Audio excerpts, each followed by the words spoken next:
Welcome to the Dawg Chug. Roger, how you doing? But please do not talk about anything except how your Christmas was. I don't want to hear about your game experience because you do that every week and it pisses me off. I don't want to talk about it. I know. Andy, I'm not going to piss you up. You know what I wanted to ask you is, do you make New Year's resolutions?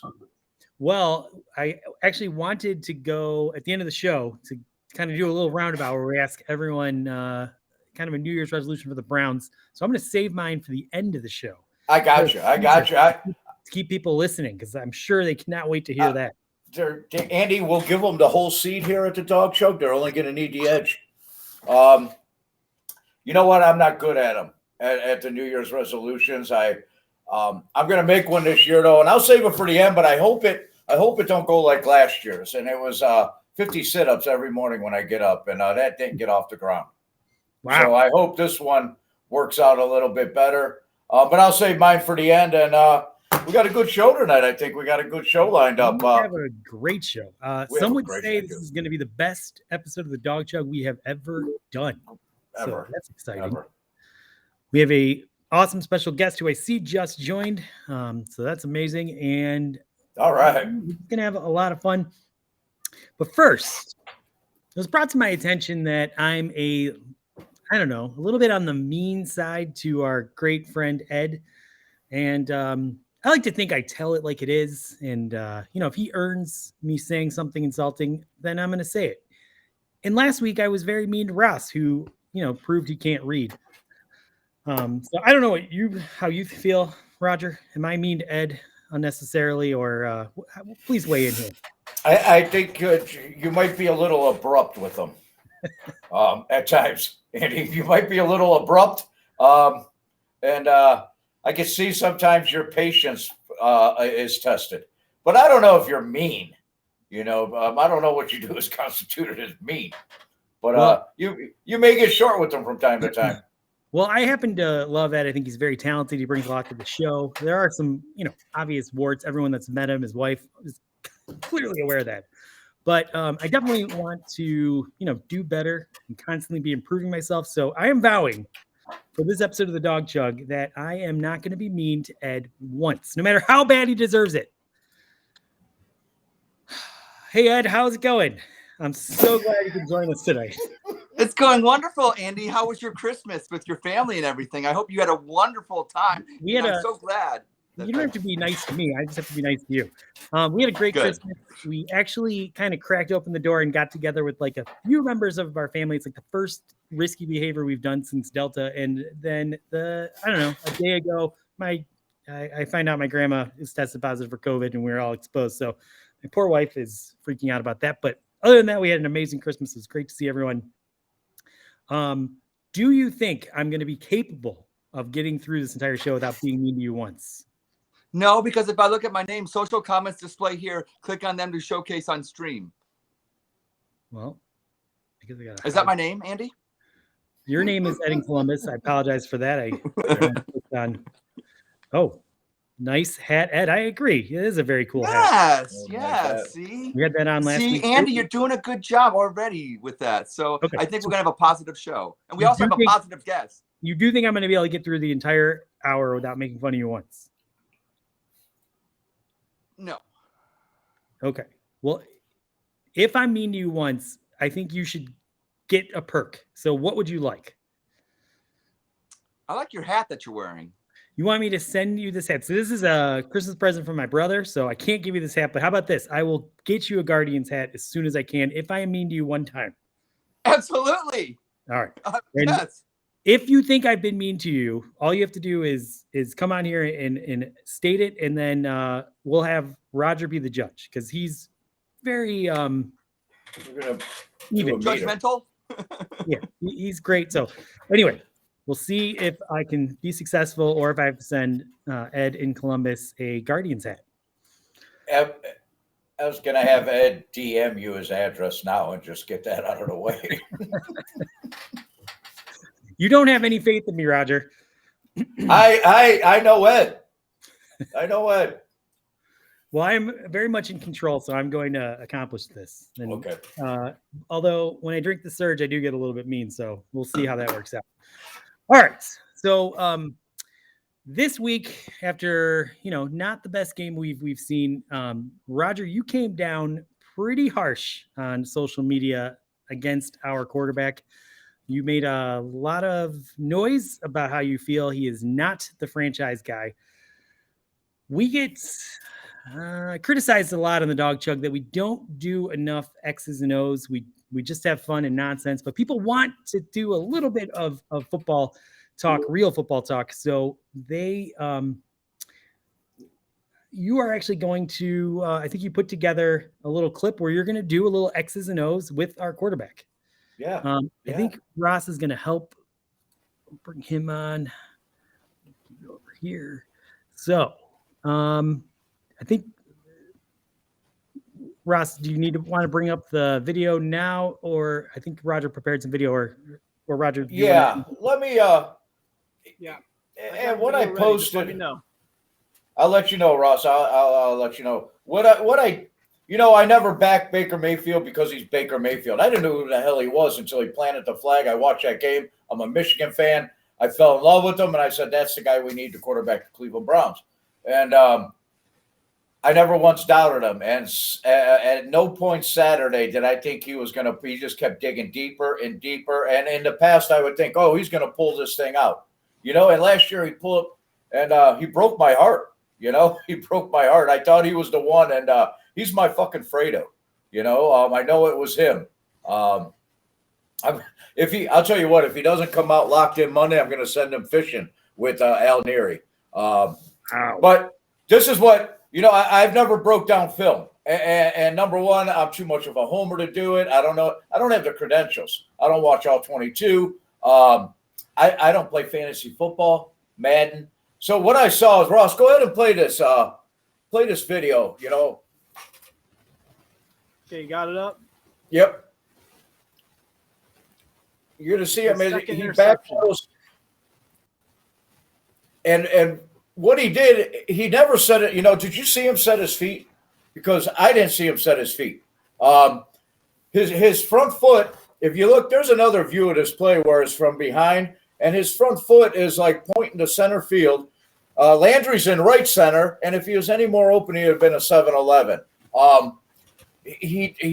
He's not set. His mechanics are off. This isn't the Baker Mayfield that we saw last year, that we saw, sometimes this year. He looks uncomfortable. He just looks out of sync. On that back foot, I thought he broke his ankle on that. It's just bad footwork, bad mechanics, and he looks like he didn't expect Landry to come. I don't even know what he was doing out there. There's another one. Pull up that next one, Ross. Okay, I'm working on it. And I'm not a professional. I'm a plumber, but I can see that something's wrong with Baker Mayfield. What's this? You know what? Knock it off. I got Ross. Pull up some video. This is what the people really want to see about Baker Mayfield. Okay, this is what they really want to see. Don't get mad, Andy. Whatever. No. Yeah. I cannot wait to see what you have. Oh, this is very important. Now, guys, here's what you're going to see here. Okay, you're going to see a guy all about himself. Look at his moves right there. Look, he's probably got a torn labrum right there. Oh, look, but he can't plant his foot and make good throws. But look, he's planting his feet right there. He's a me guy. That's a me guy right there. Look at that. Yeah, that's not even. Look, that's juvenile. That's you won't catch him on Soul Train. I'll tell you that. Oh yeah, that's Oklahoma for you. Come on. You're supposed to dance after you win games. Ed. I'll show you what real dancing is, guys. I'll show you how to really get it done. This is what championship dancing is right here. When the Cleveland Browns win the Super Bowl, look at that. Look at that feet movement. Look at that. The guy, look at that guy. He's about to give a fist bump right there. Look at that. Because the guy knows. I didn't see any of his teammates in Baker's video. You saw none of his teammates give him a fist bump or any kind of that. Oh, they're just clapping because that's easy to do. That guy wanted to show me some physical love because my dancing moved him. That's what a championship guy would do. Wow. Well, it took me every bit of patience not to criticize over that. You were asked to do a video of breaking down Baker's game, and you did him dancing. And I guess that's great. Good for you. That's very original. So thank you. Thank you, Andy. I like the new Andy. But I want to It's a get new back to program. actually breaking down Baker. I think I have an alternative play that was a little bit better. So, Ross, if you could bring that up. You ready, Andy? Yeah. Are we doing the flag one or the police one? I think we're doing the flag. That Guardians hat's going to look really nice. Okay, hit play. In this play, it's a very controversial game Baker was in. I know a lot of people are annoyed by this, but Baker plays for his team, and they talked a lot of crap about him all leading all week into this game, and he came out and won. Winning is fun. I like my quarterback when he wins, and I like when he does it confidently. I hope someday we get to see the flag planting Baker Mayfield in Cleveland again. So, yeah, this is where I want to be. And oops. And then I think you had a clip, Ross, you wanted to break down too. I hope Yeah, it's I got a football. pretty important one I got to break down here. All right. I don't see that I can actually. Oh, here we go. All right. So if you guys remember this, he was at the Indians game, and he had a pretty fun moment during the game. They got the people going. There he is having a good time, like everyone else. Miller Lite, my beer of choice. Oh, what is that? Oh. Shotgun for everybody. Now that's what I want to see in my quarterback, a guy who likes to party. But also what I got for you is, in honor of John Madden passing away, we got to break this down the way John Madden would. So I got my scribbles here.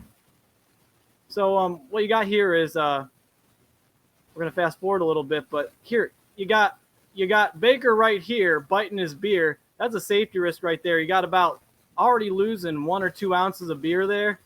You got people watching everywhere. You got a Miller Lite here, a Miller Lite there, a Miller Lite there. That's 3 Miller Lites. I don't know what everyone's doing. Ross. Coors Light over here. But I want to show everyone, the best technique we can use to shotgun a beer without wasting a whole lot of it. So, as you know, on the Dawg Chug, I do shotgun a handful of beers here. So when you got it to start your shotgun, you want to be at this angle. You got an air pocket there. So Oh, Whoa.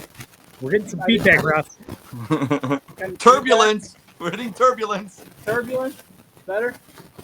I don't know. It's You weird. better start going. Yeah, just Well, chug. anyways, that's how you do it. Make sure you don't lose the beer. Put your mouth on it.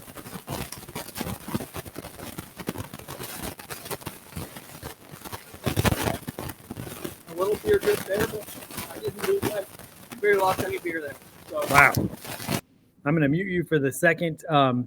Well done. Although I think it's cooler when you use your teeth to bite into it. Even if you waste a little beer, it's a pretty badass move. Yeah. Anyway, this does bring up something to my attention, and that is actually Ed and Roger were very controversial about Baker Mayfield this week. They made a lot of comments. In fact, they even chased our good friend Kyle off of our group chat, who took it a little personally. What? Yeah, no, you guys were ruthless in the chat, and he just up and left because he couldn't take it anymore. I was being honest. Ed was being ruthless. Did you not watch the Barking Browns last night and how much I Your bitter Buckeye was coming out all week, Ed. I have Bitter not gotten. Buckeye was coming out all week. It's been a crazy week at the Mansion household, so I've not gotten a chance to watch, but I cannot wait to. Anyway, I think Ross and I are definitely concerned about Baker Mayfield, but we're still believers in 6 that he'll hopefully get it together. Roger and Ed had sort of lost the faith, so I thought it'd be fun to do a little Baker Mayfield bet for this week's game against Cincinnati. He always does pretty well against the Cincinnati Bengals. So how about Are they playing Pittsburgh? What's that? Isn't he playing Pittsburgh? That's right, Pittsburgh. We're talking Monday, not Sunday. Sorry, I'm a little out of sorts today. We're going through some stuff, but no worries about that. Everything's great. End of the day, we're playing Pittsburgh, and will Baker Mayfield have? If he has 2 touchdowns, Ross and I win. If he has 0 touchdowns, Roger and Ed win. If he has 1 touchdown, then I think we should determine if he has over under on passing yards. What would a good over under be for passing yards? 225 for him. 225. Yeah. All right. I mean, 225 though. That's like an average game, right? Well, he doesn't really. At this point, I'll take really, an average game from him. And All right, Andy, how about if he throws a touchdown to Pittsburgh, if it's a pick six, does that count as a touchdown for Baker? Oh, it has to be a touchdown for the Browns. 240 yards will be the over-under, if everyone's okay with that, Ross.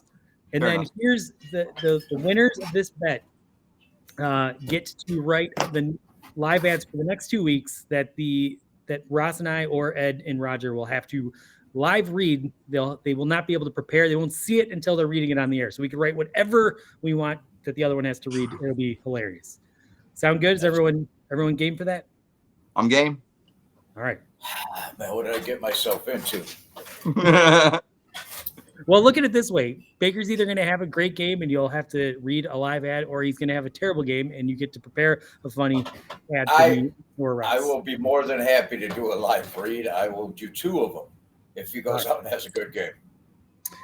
Yes. Sounds good. So I'm excited about that. We'll see how this week goes.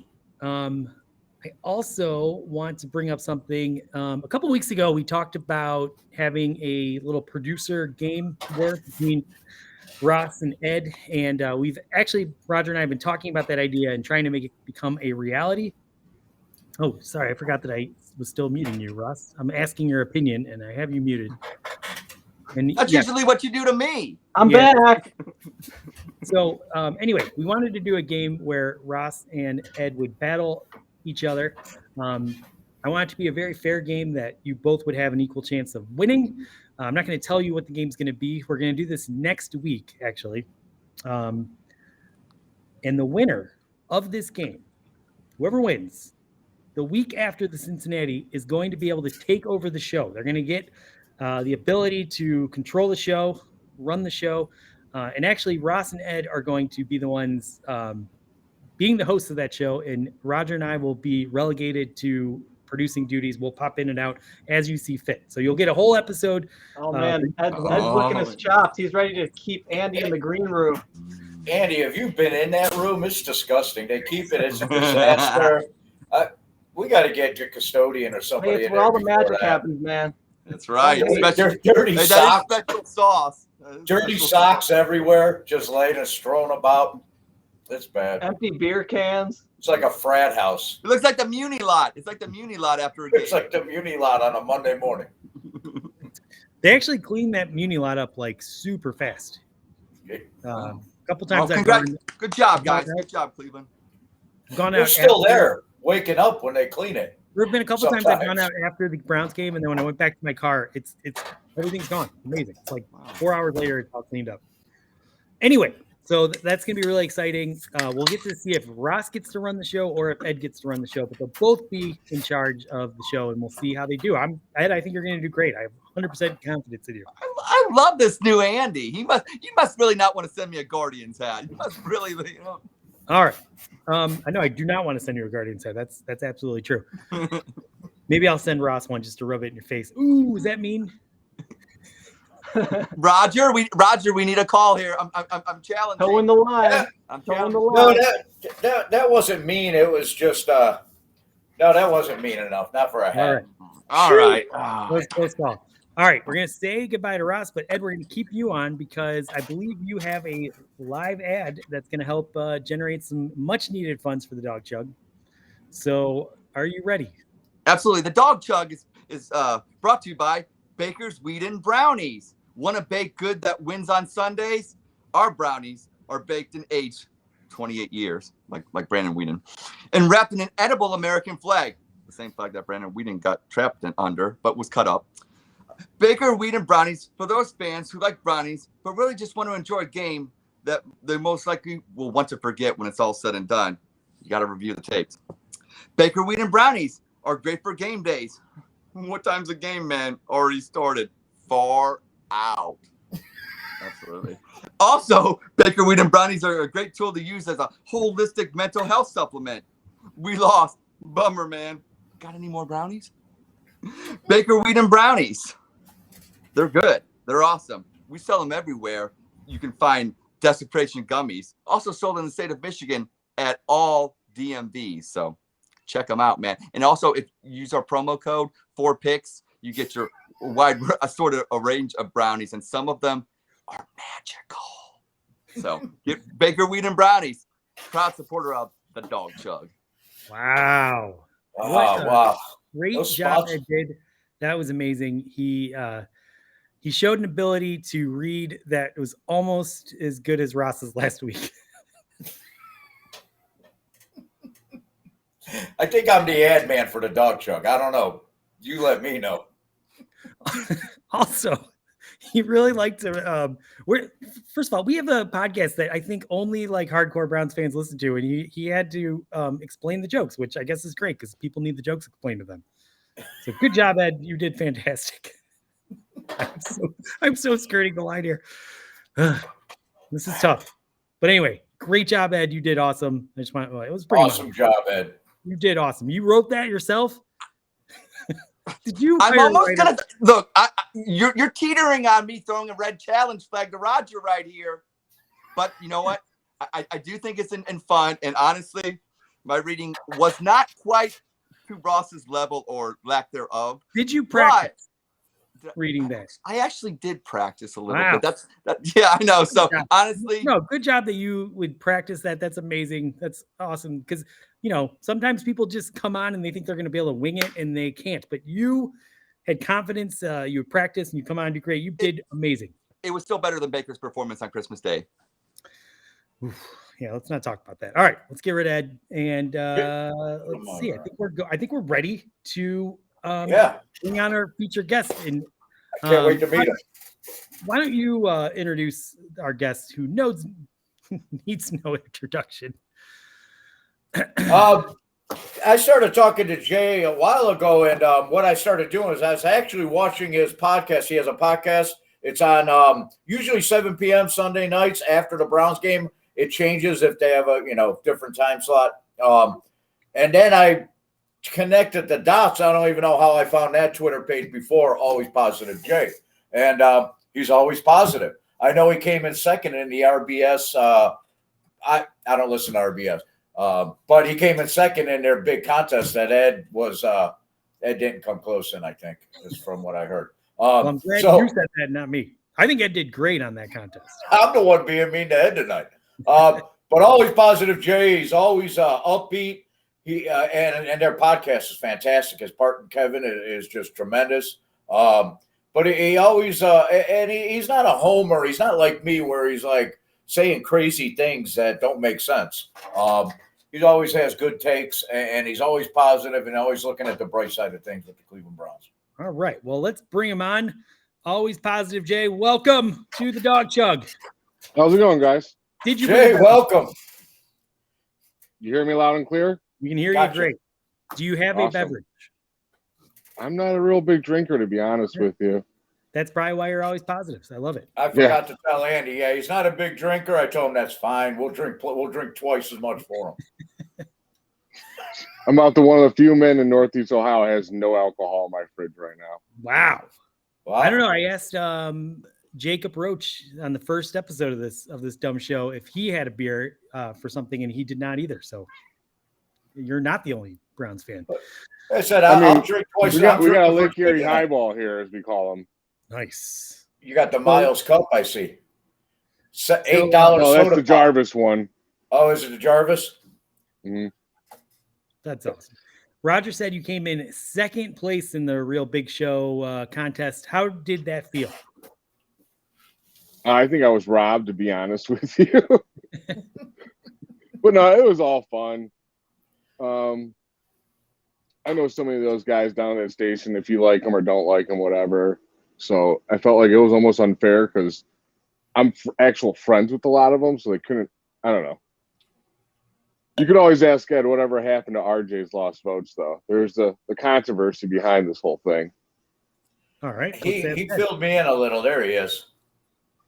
Look, I honestly, I think Jay deserved to win.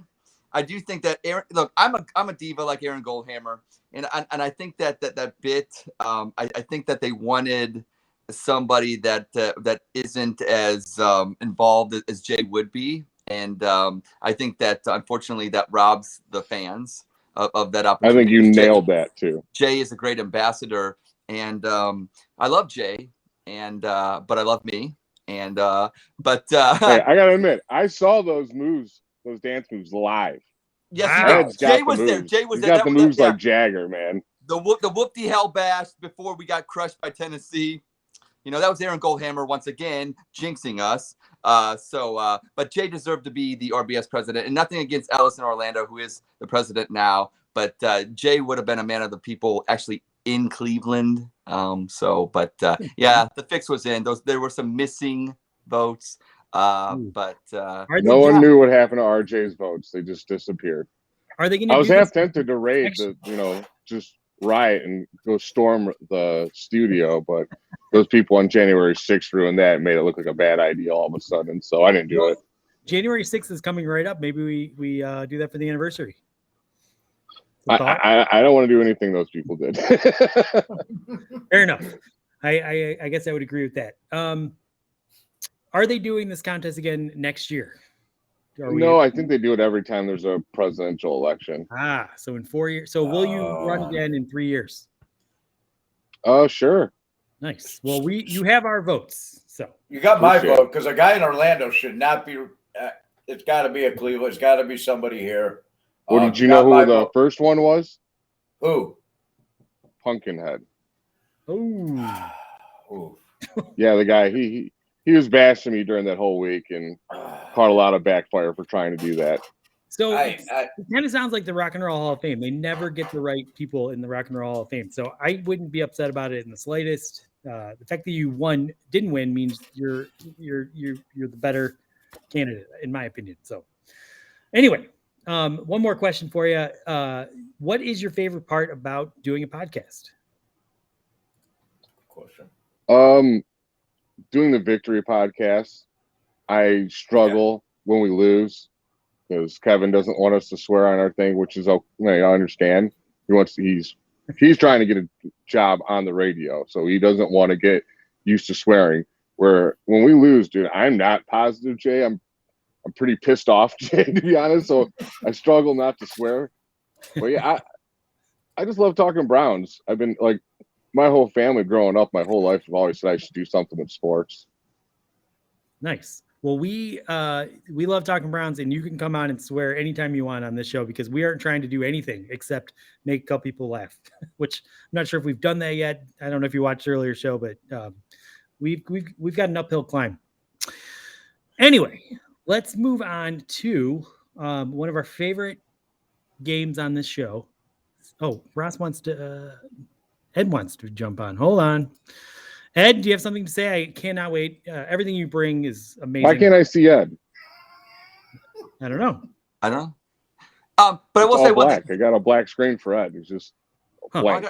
We can see him. Jay is such a man of the people that Jay, I want you to say this because I know this a little bit because I know you, but tell them about your father and what he has accomplished in the city of Cleveland. Oh, yeah. My dad was a crane operator, so he built all the stadiums, all the arenas, the Rock and Roll Hall of Fame. Like that just injected Cleveland fandom right into my veins. Wow, that's amazing. Nice.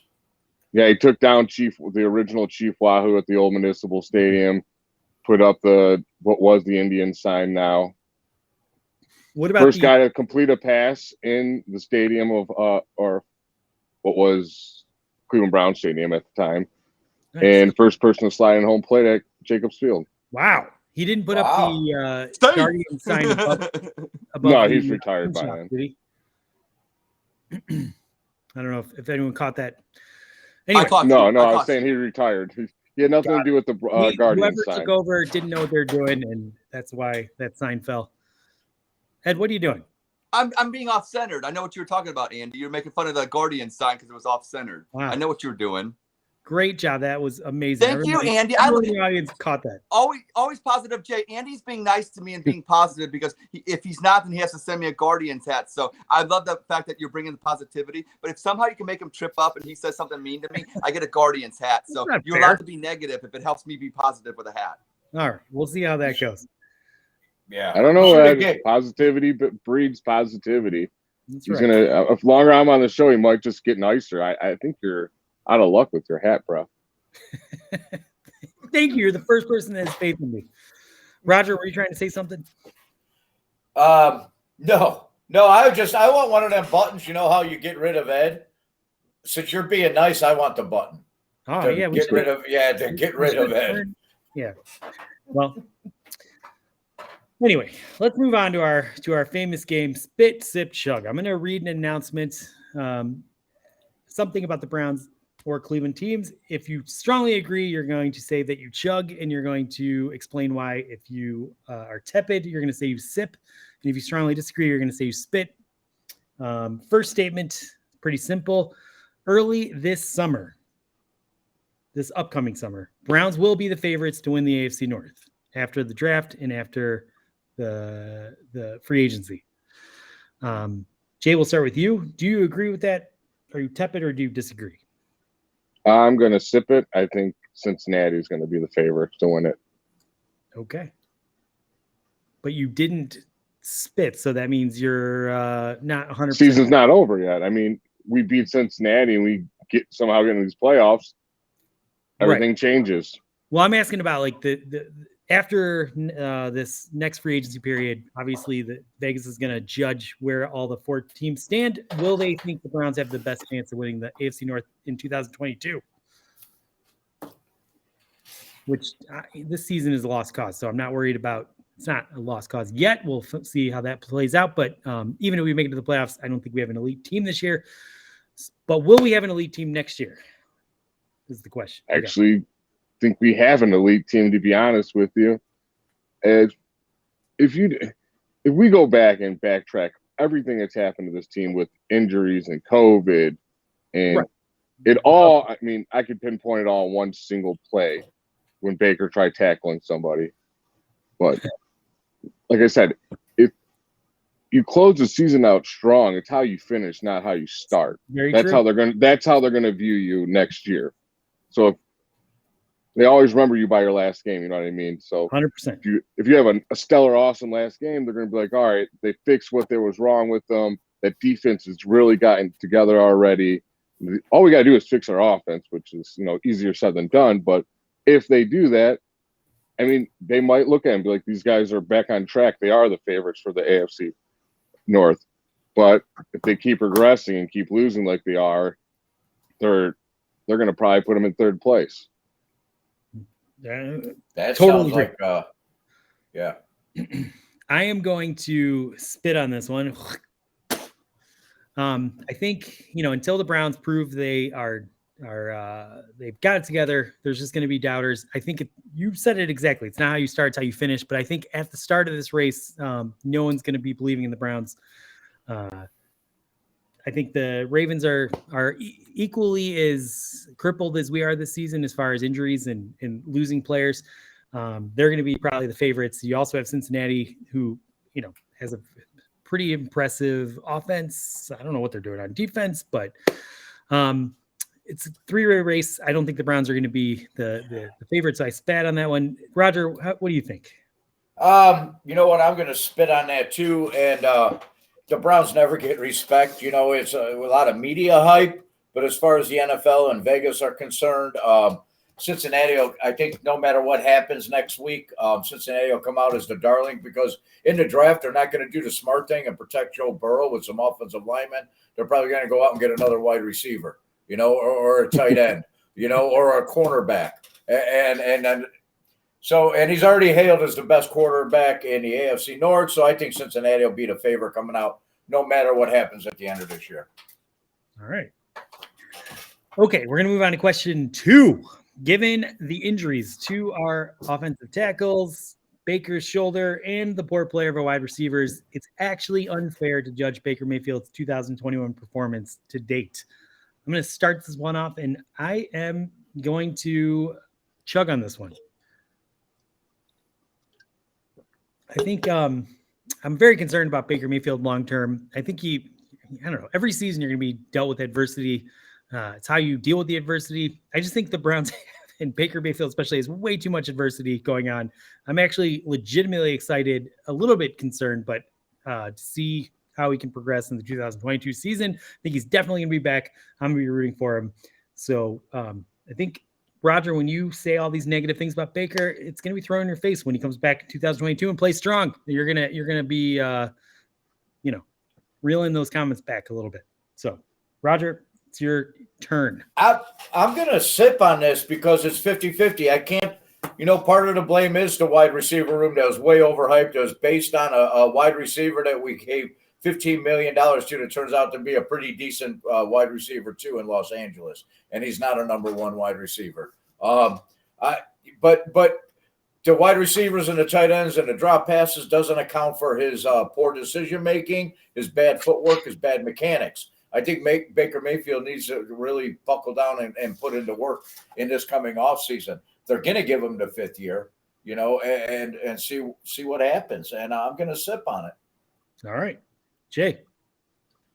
I might as well do a keg stand. I'm chugging this thing so hard. I told you guys, man, if you look from when Baker got hurt on that tackle, it's day and night what he's done from this season. Like, even in that game, it's just completely different. And the Jarvis getting hurt is really derailed a lot, I think, myself. But Hunt going out really hurts a lot. You got your tackles are in and out. Like, there's just been no chemistry whatsoever on this offense. And next year, I think we're going to draft a receiver, and I really think we're going to fix that offense next year. I can't wait. Okay. I'm so excited. I love having always positive Jay on. It's music to my ears. I do have to ask, have you ever done a keg stand? Yeah. So there was a period. I mean, don't get me wrong. I was a huge drinker. I mean, I used to be a bartender. I was a bouncer. I just got kind of sick of the hangovers, to be honest with you. Nice. Well, I'm sure I'm going to get there someday when I'm 90. All right, let's move on to question 3. The Cavs can weather the storm of losing Rubio for the season and keep the winning going. Roger, we're going to start with you. They have a lot of firepower. I'm going to read it again to me, Andy, just so I know that I have it. Yeah, the Cavs lost Rubio for the season today, who's a critical component of their success. Can they weather the storm? Can they keep winning without him? Absolutely. I think they can because they have a lot of firepower coming off that bench and they can come at you so many different ways. It's going to hurt because he was just, I mean, he had a pass the other night underneath the basket with a no look, and it was one of these shovel passes, and I think it was Mobley coming down the lane for the dunk, and it was the prettiest pass I've seen in a long time. It was bird-esque. It was just beautiful. But I think they're going to be able to weather the storm because of a pretty deep bench. And I think that they'll go out and get somebody to try to replace him or to fill that spot. So I'm chugging on that. I think the Cavs can take this injury and absorb it and continue on. All right. Ed wanted to come on and say something, so we'll give him that opportunity because we love when Ed comes on. Yes, we do. I love the new positive Andy. But I want to give a shout out to Jason Hand of the Browns Huddle, actually giving legitimate Browns points and saying that next year that the Browns are going to have to earn the legitimacy to be the contender that we think. So I think that I believe that he thinks that I think that he's sipping on that for that answer. And shout out to Jason. We love him. And thanks for your support. All right. Let's go back to the question about the Cavs and Marco Rubio. Jay, how would you answer that one? I would chug as much as I love the Rubio signing. I think he's been one of the best free agent pickups of anybody. Like, wow, what a find. But Darius Garland's already proven that he could step up, and I think he's going to step up more. But I also think this is going to give a chance for Evan Mobley to step up and be even more of a focal point in this offense and take his game to the next level. All right. Hey, maybe we bring back Delly. Who knows? Delly's probably Dellavedova, yeah. Is he playing? Oh man, I trolled everyone on Twitter with him the other day so bad. It was great. Isn't he still concussed though from last season? Oh yeah. I really don't want Delly back. How would you I love Delly, but to stay in Australia and play out there for your country. I am actually going to spit on this one. As concerned, Cavs You need team. one of those sound effects when you spit. Oh no, I just spit right on the floor. It's awesome. I know you need the metal bucket. There you go. A spittoon. A spittoon. I'm spitting on this one because I think his play is really what was missing last season. I love Garland, but he's not really the ball distributor that we need. And we had no backup point guard. I just don't see how we recover from this. Obviously, they're going to bring someone in, and it depends how close he's able to play to Rubio. And I'm not convinced they're going to be able to do it, but I am hopeful. I'm always positive, so I'm hopeful, but I'm very worried this is going to really stop the winning for the Cavs, which sucks. This injury probably was one of the worst things that could happen, in my opinion. Obviously, losing Mobley or Garland would be the top two, but this I think would be the third guy we cannot lose. I agree with you. It was a big loss, man. And we chugged that they're going to be fine. I know, but I mean, as far as losing him is a big, but I think they can absorb it. Wow. I'm very influential. It just turned Roger around. Let's move on to question 4. And this is a 2-part question. So you're actually going to have possibly 2 answers. If the Browns had shut down Baker week 3, the Browns win total would be better than it currently is. And Baker's reputation would be better than it is. And Jay, we're going to start with you. I'll chug on both. Totally agree. And I wish they would have shut him down. I've been hard on Stefanski, not for his play calling of last, like I think me and you were talking about on Twitter. I'm hard on him for not making the tough decision to sit the kid. I know it's not easy, but he should have been sat a long time ago and let him heal. You're paying Case Keenum a lot of money to be a backup. He's a good backup. He'll win you a couple games, especially in Detroit. God, I still can't believe they started Baker for that, but yeah, I think right now, I mean, the injury hurt Baker, but now I think it's getting to be a lot of mental with him too. I think it's compiling on him. Yeah. All right. I am going to sip on the win total will be better. I'm not convinced, Case Keenum would be any better than what we've seen. Obviously, we would have won the Green Bay Packers game with probably Case Keenum because we just needed average quarterback play, and that's what I think he gives you. But I'm not convinced we'd actually have more wins. I think there would have been a loss there somewhere. But I am convinced his reputation would obviously be better if he had been shut down because watching his limited play has just made every hater think that they're absolutely right. We're going to find out next season, though. So I'm excited for that. Roger, what do you say? I think our record would have been better. I think they should have sat him down. I don't understand when you pay a backup $7 million, why you don't sit him down. They sat Lamar down. They sat Murray down in Arizona. And why didn't the Browns shut Baker Mayfield down? That's the question that keeps going over and over in my head. You're paying Keenum $7 million. He should be, for that price and for that amount of money, he should have been able to go in there and win some football games. Hey, if Colt McCoy can win you games, I'm sorry, Case Keenum is better than him. Yeah, yes. I just, and then the second part of it, I don't think his reputation, you either love Baker Mayfield or you hate him. There's nobody in between. I don't think if you shut him down or if he lost every game up until week 18, it's not going to change. You're either love Baker. You might have a few people like me that have always backed him that now I don't hate him, but I don't believe in him right now. But I don't think it would have been a big drastic swing if they sat him down. The Baker haters hate him no matter what. So I guess I'm chugging and spitting and sipping. I lost track, Andy. Yes, fair enough. All right, we're going to move on to, I think Roger, you prepared a top 10 list. I do. We're almost to the end of the show, huh? I hope so.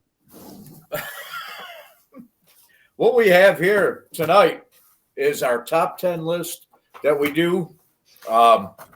It's the top 10 reasons Ben Roethlisberger needs to retire. All right. Top 10 reasons Ben Roethlisberger needs to retire. Number 10, His depends are easily visible under the road uniform. Number 9, no teammates will room with him on the road. His sleep apnea machine is too loud. The sleep apnea machine. Number 8, he refuses to do film study until Jeopardy is over. That's a good reason to Number 7, 4:30 games interfere with the early bird specials at Denny's. That is the 7th. Number 6, trainers are refusing to cut his crusty, gnarled old toenails. That's number 5. The I've fallen and can't get up people refuse to respond every time he's sacked. They won't come out, Andy, when he hits the button. Number 4, his parking spot at Heinz Field is an ADA handicap parking spot. It's a reason that he should retire. Number 3, his Social Security and pension now count against our salary cap.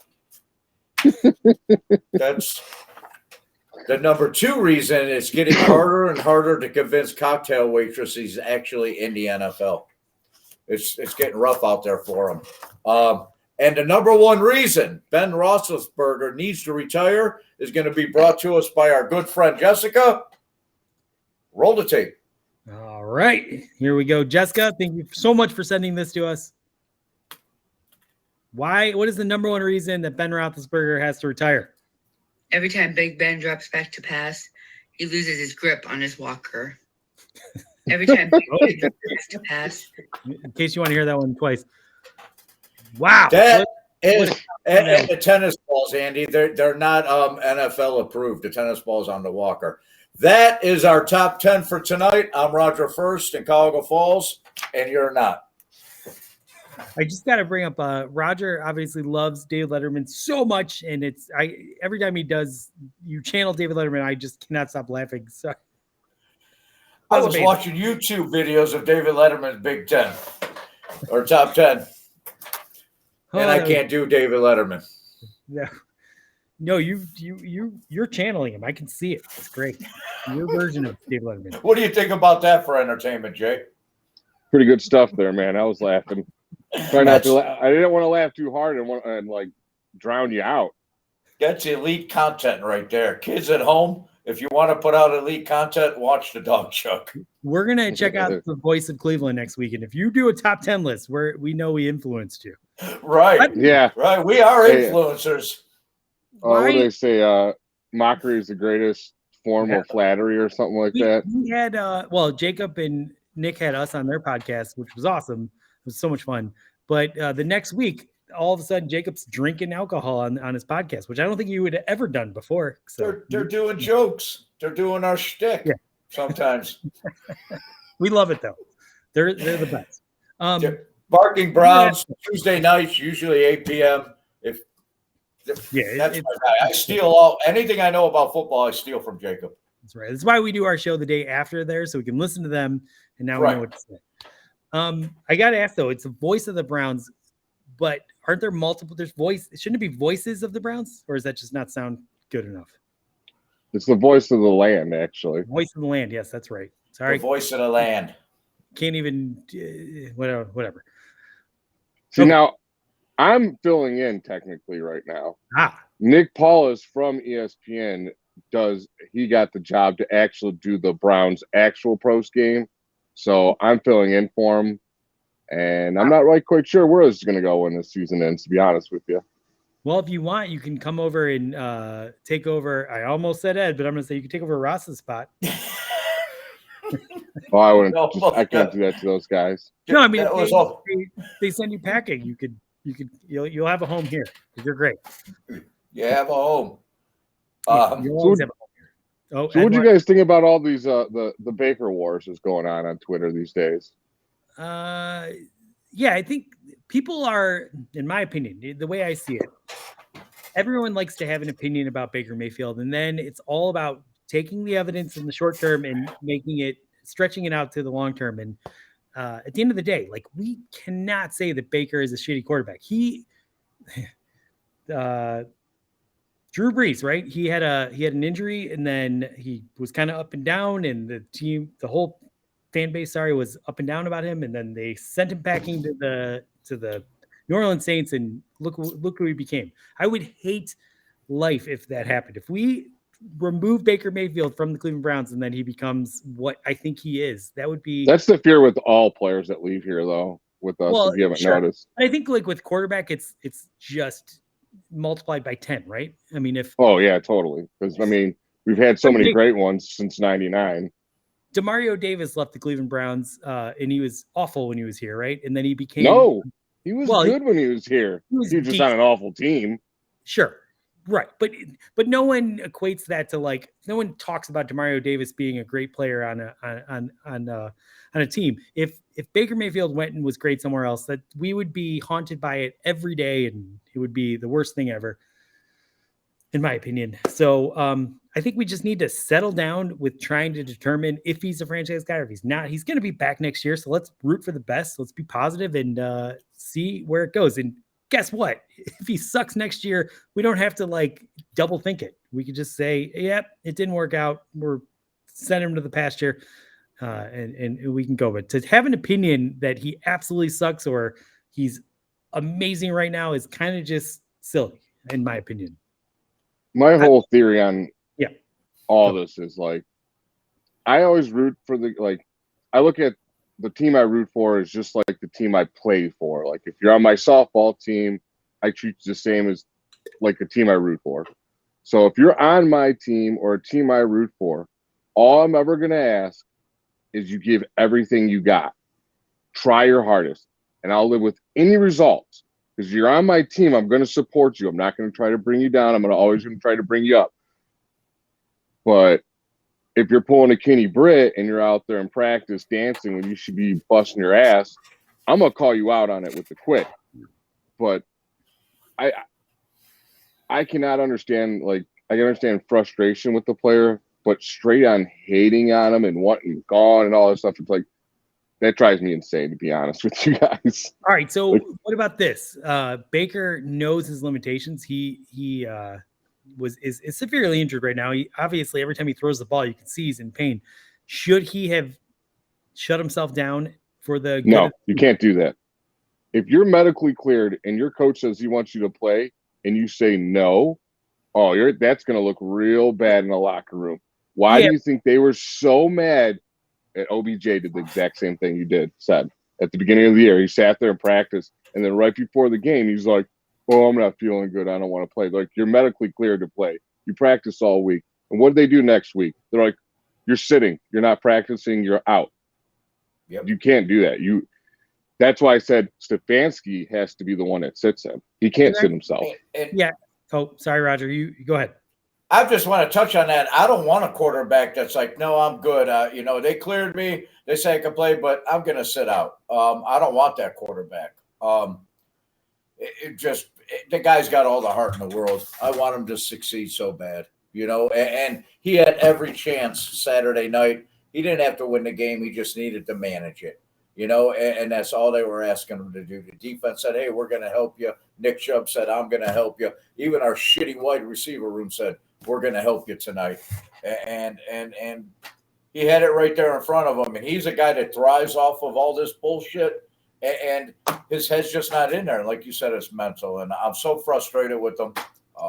Go ahead, Andy. See, what you were just saying, though, that it was set up for him to manage the game last week. I don't think it was.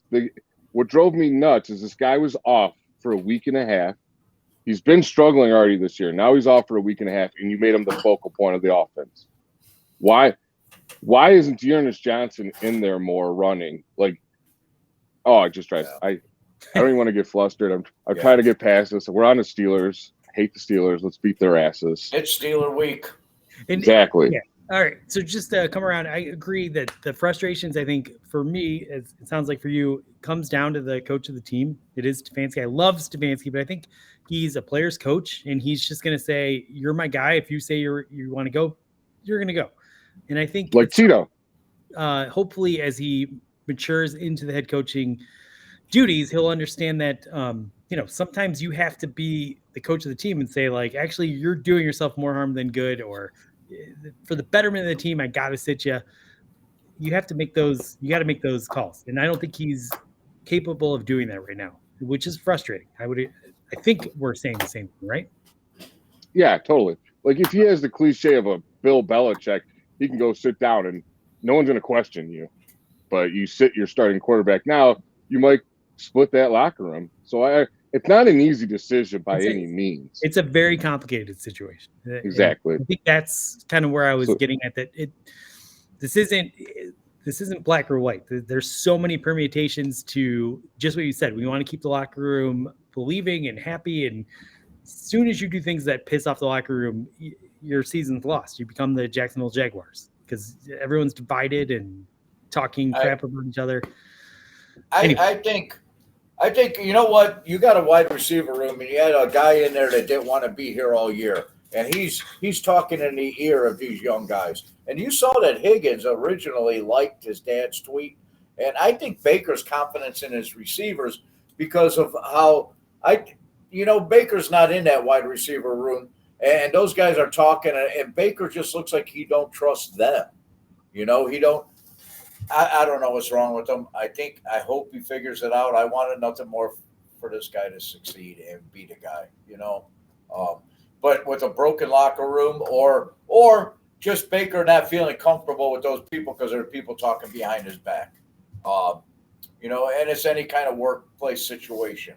And we've all probably been involved with that there's one asshole, and he's whispering about people behind people's backs. And I just don't think it's as – I think Kevin Stefanski had a virtual locker room last year, and this is his first experience with a live locker room with a pulse, interacting with each other on a daily basis. And I think Kevin Stefanski may have learned a lot this year, how to control and how to manage a locker room.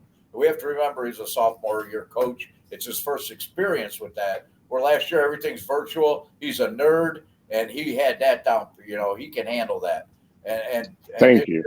Year, this year he had a live locker room with the guys talking. They're all young kids, and I think he learned a lot how to manage a locker room this year. And we got to close out because we got to move on. But AB is so intelligent, and I think his ability to understand exactly what is going wrong with this season and where people need to grow, where people need to get better. I think he's going to be able to sit down with Kevin, with Alex Van Pelt, with whomever he needs to sit down with, and Baker, and just explain very intelligently, like, here's what we need to do. Here's what we need to be better. This offseason, and we need to hit the offseason because I think you're right. We have an elite roster. We don't have an elite team. We need to figure out the mistakes that we've had this season. My dad actually brought up a really point that I completely disagree with him before the season, that we made a mistake by not trading OBJ this offseason. And we probably couldn't have gotten anything for him due to his injury. But where would we be right now if we had traded OBJ? Would we be better off without all the distractions that whole situation may have caused? So my dad might have been onto something. So I'm giving him props. I don't know. I might be wrong. But I think – sorry to keep talking. I know we want to get this show under an hour. It's not going to happen tonight, but hopefully we'll get there next week. I think the Browns – like we say on our show, it's your show. Do whatever the hell you want. You ain't got no rules to follow but your own. See, you got to come and replace Ross, right? Not Ed, because I love Ed. If I wink, I think I'm going to have to set up my hat, so I'm not winking. My point is that, oh my gosh, did I lose my point? I might have lost my point in that dumb joke. Robots. You had a point. I did have a point. What was I saying? Start there. Trading OBJ, your dad's point. Yes. Trading OBJ at the beginning of the season, which I think is impossible. Yeah, you probably couldn't have done it. It would have caused too much distraction. And I think maybe this team's too focused on like not being national headline distraction news. Maybe they need sometimes to just do what they believe in and not be worried about how the NFL is going to react to them. Maybe that's something we'll learn this offseason. Go ahead, Jay. Three of your top four weapons were gone. You lost OBJ. You had to leave, whatever happened with him and his problem with us. Then you lost Kareem Hunt and Landry, dude. Those are, I mean, how many offenses can lose 3 out of the 4 best weapons and then continue on going? Like, if Cincinnati loses 2 of those receivers and their tight end, well, guess what? Joe Burrow's going to look like he sucks all of a sudden. All right, so I'm going to just point out the Baltimore Ravens. They lost like everyone, all their weapons, and yet they're got lucky in one, and their offense looked like crap, if you want my opinion.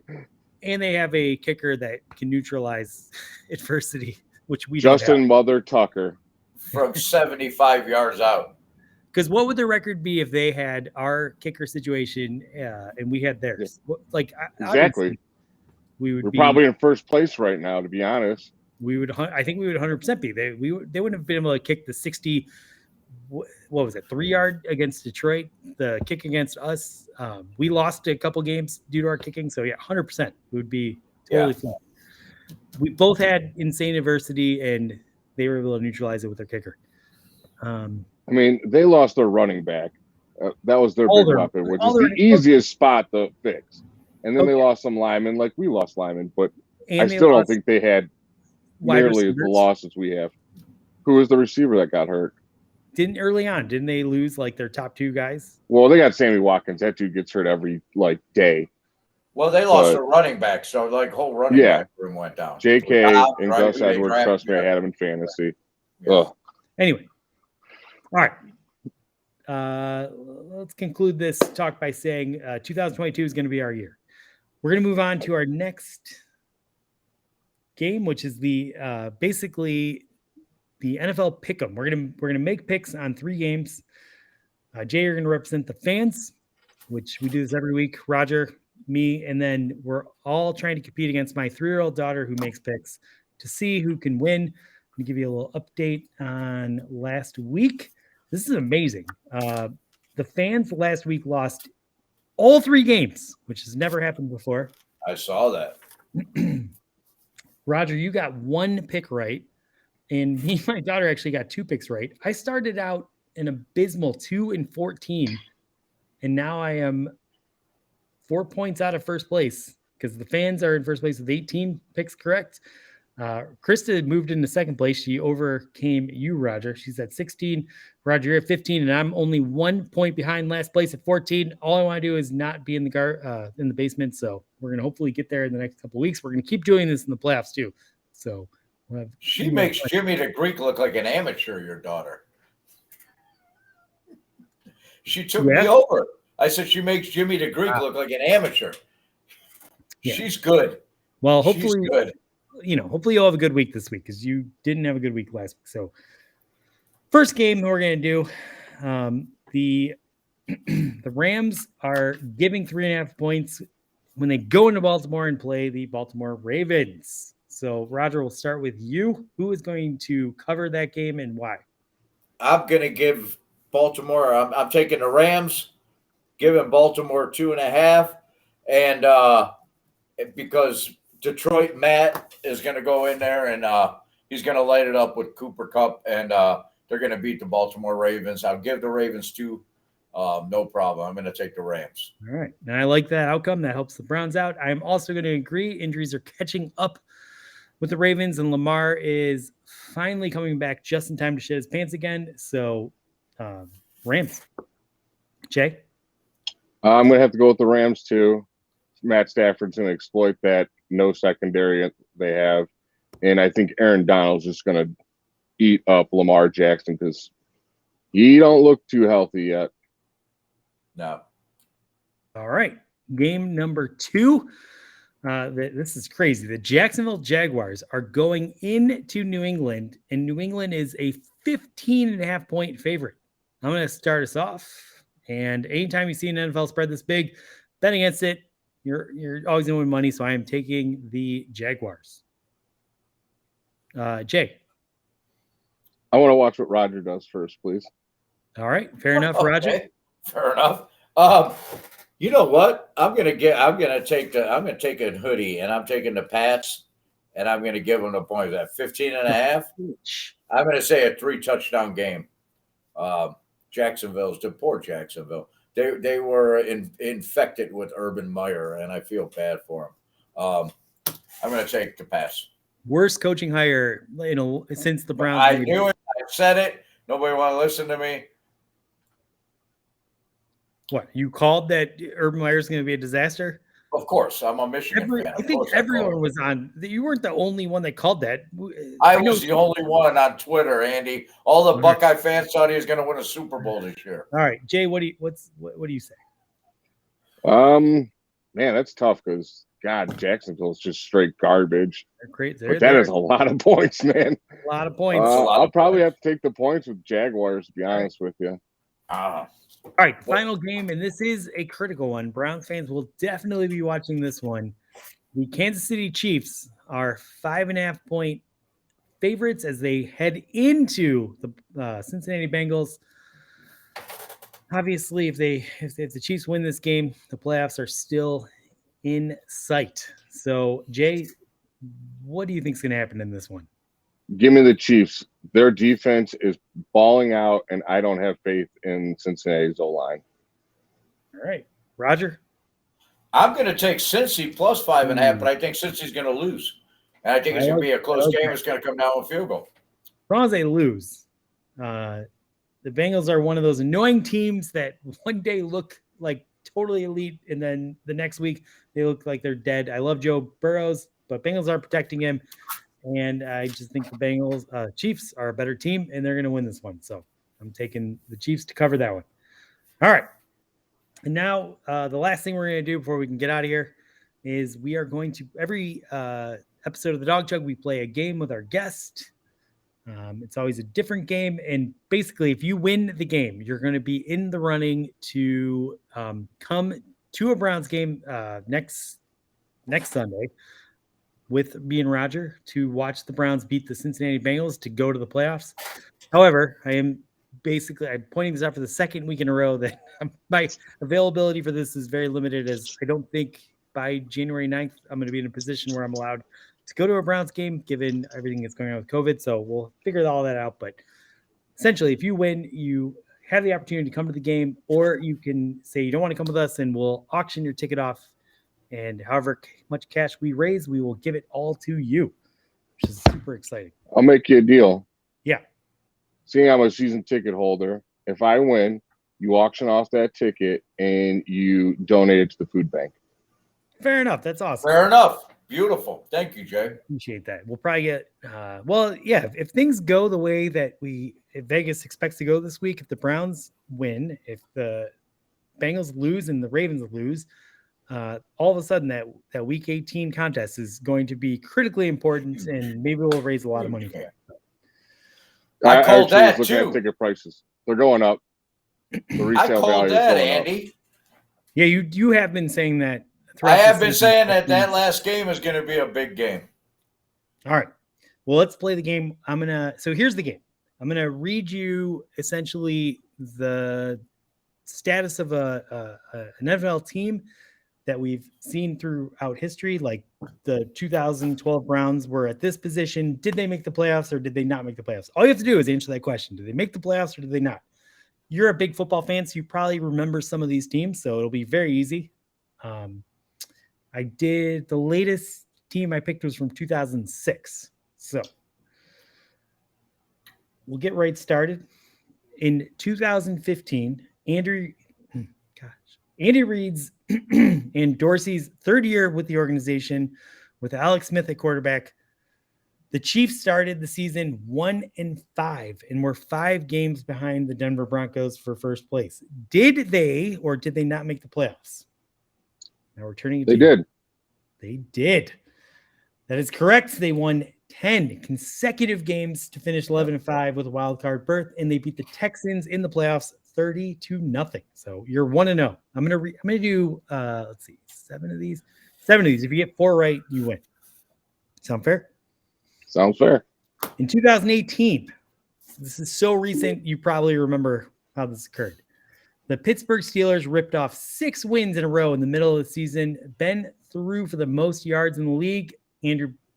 Antonio Brown had 15 touchdowns, and James Conner made the Pro Bowl. Did they make the playoffs? No. They did not. Did not. Do you remember why they didn't make the playoffs? No, I don't remember. I was They just did going to not say make the because they playoffs. suck and they're Tied the Steelers. Browns week 1. Thank you, Hugh Jackson. That's the only thing I get to say positive about The you. tie. The tie fucked them over because Oh, Yep. yeah. half game out of first place, and they actually owned the tiebreakers against the Baltimore Ravens. Yep. I was at that game and I left so confused. I'm like, am I happy? Am I sad? I don't know what I am right now as a fan. I remember leaving that game too. I was happy, which you shouldn't be happy after a tie, but at that point of our Browns fandom, it felt like something. I think we lost like an insane amount of games to the Pittsburgh Steelers before that, so at least we didn't get another loss. I don't know. Right. It was something. How sad is that? It is very sad. Well, thank sad. God we've come a long way since then, right? Now Yeah. we're a mediocre team and we're all pissed off. Also in 2018, the Philadelphia Eagles started the season 4-6 and lost their starting quarterback Carson Wentz. Did they make the playoffs? Yes. That is correct. They finished It's a softball. 5 of their 6 games to earn a wild card and were defeated by. Does anyone remember how they lost in the playoffs? It had something to do with a former Cleveland Brown and who became a Cleveland Brown again down the road. All I right. can't remember. They played the Chicago Bears, and Cody Parkey had that Cody double Parkey. doink, crazy field goal kick, and then he had to join the witness protection program because everyone wanted to murder him in that stupid city of Chicago. All right, you're 3-0, so technically you just have to win one more. Well, let's see how you do, because I think you got this. You're a football fan for sure. In 2012, the Chicago Bears started 7-1. They scored a total of 9 defensive touchdowns, and Brandon Marshall led the league in receiving yards. Did they make the playoffs that season? No. This is total guess. They finished 3-5 down the stretch to finish 10-6 for third place in the NFC North, and they did not make the playoffs. Is that when So Jay you've Cutler already- was yelling at his linemen left and right and there's just constantly flipping out on his teammates? I think that does Yeah. seem right. All right. Well, this is fun. Let's see if you can go 7 for 7. In 2006, the Chicago Bears started the season 7-0 and sent 8 players to the Pro Bowl, including Brian Urlacher, Lance Briggs, and Tommy Harris. But with the quarterback room of Brian Greasy and Rex Grossman, did they make the playoffs? Yes. Didn't they make the Super Bowl? They did make the Super Bowl. Okay. They went 13-3 that season and lost in the Super Bowl to the. The Colts. That is correct. You're amazing. Peyton Manning. Yep. Rex Grossman was the starting quarterback in the Super Bowl. I'll never forget it. What about when Baltimore Ravens, their first Super Bowl win? Who was their quarterback? Elvis Gerback. Trent Dilfer. Dilfer. Yeah. Dilfer. I can't stand him, and he hates Cleveland too. He always takes shots at us. He does always take shots at us. Fuck that guy. And although we did have a shitty team that he had to be on, right? When he was here, it wasn't a good situation for him. Fuck Anyway, him. Fuck him. In 2011, the Atlanta Falcons started 4-3 after trading with the Browns and drafting Julio Jones, and they got 80 receptions from Tony Gonzalez and 1,300 yards and 100 catches from Roddy White. Did they make the playoffs? I think so. I'm They- guessing on this one. They This did is a make the guess. playoffs. They finished 10-6. They won a wild card game and managed to score. Oh, they 10-6. They won a wild card and they managed to score a whopping 2 points in the postseason with all that offensive talent. So, final question. This is a really tough one. So, sorry if you don't go 7-0. But in 2017, the Cleveland Browns went into the bye at 0-8. But we're still confident that with rookie phenom Deshaun Kaiser, the Crow at running back, and a little guy named Myles Garrett, they were going to come back and win the playoffs. Did they make the playoffs? No. That's correct. They didn't win another game. Wow, you did perfect. That's amazing. I'm actually going to give you 2 entries into our contest because you went perfect. No one has gone perfect. And if you win, then money goes to the food bank. That's awesome. Always perfect Jay now. Always perfect. Perfect, Jay. I don't think anybody's ever done that to you, Andy. I mean, you sent Mick from in Australia packing. Andy don't want anybody to win this game. You did awesome. You did awesome, man. I got Hey, okay, Ross I is got still something. here. Before I was on this podcast, I was a guest. I won my chug challenge. How is that not perfect? You can literally not lose. You either go 0-1 or you go 1-0. Well, you're on the show now, so you can't win. I have to take And I your do have eligibility season out. tickets, like Yeah. Positive J over here. So I guess Kelly went same 13-1. 13-1. Isn't that perfect?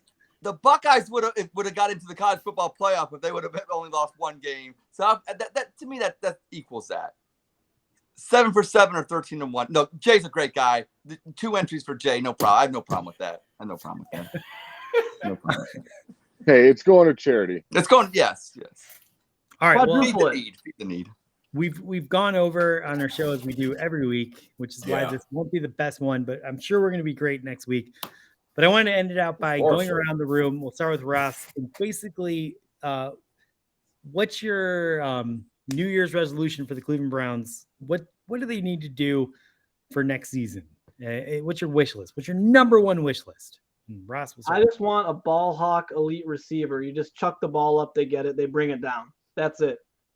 Get it however you got to get it. Free agency, draft, do what you got to do. Roger? I'm kind of on the same page. I want some linebackers too, though. You know, I want DPJ and Swartz to be tucked away. Everybody else in that wide receiver room get shipped off somewhere, bring us some talent. But I'm looking for some linebackers to go with Phillips and JOK, and we need some defensive tackles. That's my wish. Linebackers, tackles, and wide receivers. Our good friend Jessica said Dan had Urban Meyers as the loss. I don't know that many people of our 5 people that are watching this are going to get that, but that makes me laugh so hysterically. That was a running joke for like 3 weeks. Poor Dan. He told me he was going to be in Washington tonight, but he was going to be drunk. And I told him just come half drunk and finish the job during the chug. And I don't think he followed my advice. I am going to answer this question very simply. I've already alluded to it. I want the Browns to take kicker more seriously instead of bringing guys that we all have no confidence in. I want us to actually go get a kicker. I know we're not supposed to draft a kicker, but we need a kicker that we can have here for the next 10 to 15 years, like Phil Dawson, that every time we need him, he's there. Like we pointed out, if the Ravens didn't have Tucker, they would not be in the position they are. If the Browns had a kicker, we would not be in the position we are. There's so much adversity in football. Kicker is kind of the adversity pill, in my opinion. So I want a kicker. Ed. Shout out to True Dog. Shout out to Mick. Shout out to Papa Nick or Papa. Yeah. All our guys in our group and everything. I want to shout out to Elfman. I also want to shout out to Jim Ream says, Manch, what's up? Jason, like I said, giving great comments tonight. So I got to give a shout out to our guys. But you know what I really want for the Cleveland Browns? It's got to be more defense. The Bengals are going to have offense. They got guys 25 years and under. They're going to be an offensive, formidable foe for the next decade. So we got to shore up the defense, get the dog pound back, play Cleveland Browns football, and that's shut shit down. That's going to happen Monday night in Pittsburgh and then Sunday against the Bungles. And let's go Browns. Happy New Year's, everybody. 2022 is going to be our year, but we got some unfinished business in 2021. And let's go Browns. Wow. Jay, before you go, I just want to point out, Ed, that was excellent done. You didn't go too long or anything. That was fantastic. Well done. You're the best. Jay? I want an identity for our offense. I want them to stick to it. Like, we were supposed to be a running team, everyone thought, and they just didn't stick to it this year, it felt like. But just want an identity and roll with it. Well, and please score more than 14 points a game. They're building towards that, right? They re-signed their offensive lineman that helped the run game. They re-signed Nick Chubb. They're putting their bags in, let's be a run team first. But you're right. They didn't stick to it this year. I think that has to do with the fact that you got to be able to prove you can pass to be able to run, and they couldn't do that. Yeah. Kevin Stefanski's his whole offense is, I want teams to not know what I'm going to do. I want to disguise the run and the pass. If you can't do one or the other, then you can't disguise it. Teams could say you're going to run, they could shut it down. We have to be able to have a passing game to have a running game with Kevin Stefanski, in my opinion. Anyway, I'm never going to drink surges again during the. Sorry for my performance. Anyone else have anything they want to say? Ed, you always have something you want to say. You always got. Yeah. you I figured if I would kind of just throw you a curveball and not talk and ramble like I usually do, then you would talk and ramble. You did. I was doing anything I could do to get that Guardians hat, but now I'm thinking about sending you a Guardians hat because you won't shut up. So I don't know if this Ed thing's contagious, but I can't wait till we take over Ross, and we're gonna have some fun. And Jay, as always, positive. Unfortunately, your positivity wore off on Andy, and now I'm not gonna get a hat. So hey, it is what it is. But I love you, brother. We'll come down to Cleveland, get to that pro shop. I'll meet you down there. Absolutely. Jay, you positively amazing. I hope you can come back on for an episode. I'll come on whenever you guys want, man. We're gonna have we have so many great ideas for this offseason to entertain everyone and have fun. Yeah, we'd love to have you back anytime. You were fantastic. Anyone else have anything to say? I want to wish. Fuck the Steelers. Fuck the Steelers. Fuck the Steelers. I want to wish everybody a happy New Year. Be kind to each other, and go fucking Browns, man. Fuck I ride with Cleveland. Jay, what do you think? You're on a professional podcast. What do you think of our little thing here? Shout out to Kevin. I shout out to Kevin. I didn't see Winnie Cooper, but I saw Kevin Arnold was down with us. And I wonder where Nick Paulus is. Maybe you're sleeping. I'm going to be on RBS tomorrow morning. If you are, I may call you up, brother. You think Kevin will give us a plug? Of course. I'm joking. Kevin's the professional. He's a professional, man. When I watch it, he's good, man. He's so good. Yeah, he's good. We talk sports tonight. Get him on air. It's like watching. Yeah, he's a professional, man. He's good. I saw that. I watched that before I even started talking to you on Twitter, and I don't know how it all happened, but the only show you had up there on your page, the last one I saw was the Ravens after the Ravens win, and I'm watching it the other day, and I'm thinking Jay's coming on our show, and I'm watching this professional, podcast that you're on. He's like, oh my God, he's going to be on the Dawg Chug. Yeah, shout out Voice of the Land, not Voices of the Browns, Voices of this. It's Voice of the Land. It's a great Voice of the Land. It's an entity all in itself. We love you guys. We love you guys. Thank you, Ed, for pointing out my mistake. I appreciate you making me be better. Yeah. Usually I end every podcast with Go Browns, but I think for this situation, Go Chiefs actually is more important. So I'm going to say, Go Chiefs! Go Browns! Go Chiefs! Go Chiefs! Go Browns! Fuck Pittsburgh! Fuck Pittsburgh!